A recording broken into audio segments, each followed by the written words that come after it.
That's the right atrium. And then next is the right ventricle.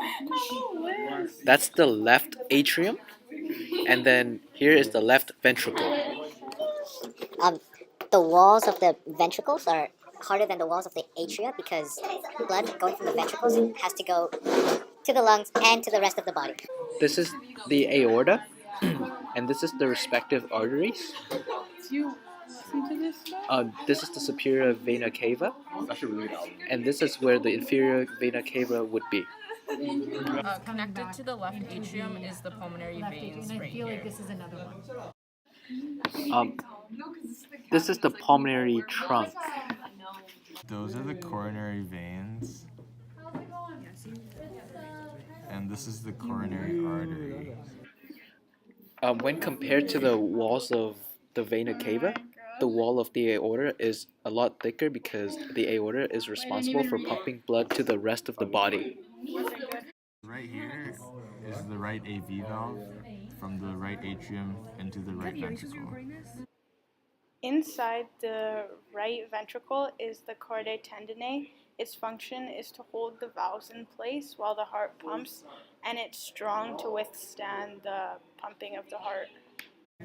The valve. So the valve is very thick and very strong. Probably why they're dead now. This is the semilunar valve that leads into the pulmonary trunk.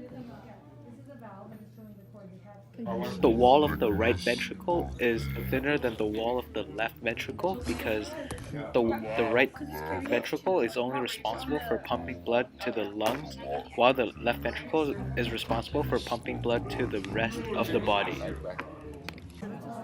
The atrias are a lot thinner than the ventricles, like the walls of the ventricles for the right and the left ventricles, because the jobs of the right and left atriums are just to pump the blood into the other ventricles, versus the right ventricle is responsible for pumping the blood to the lungs, and the left ventricle is responsible for pumping blood to the body.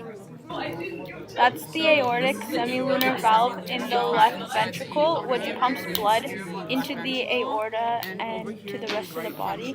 Then there's the pulmonary semilunar valve, and when the ventricles relax, the pressure of the blood in the arteries are forced back on that valve, and it creates the dub sound.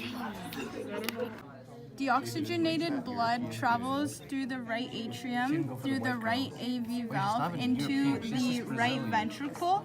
From the right ventricle, it gets pumped through the pulmonary semilunar valve through to the pulmonary trunk, into the pulmonary arteries, where it then goes to the lungs.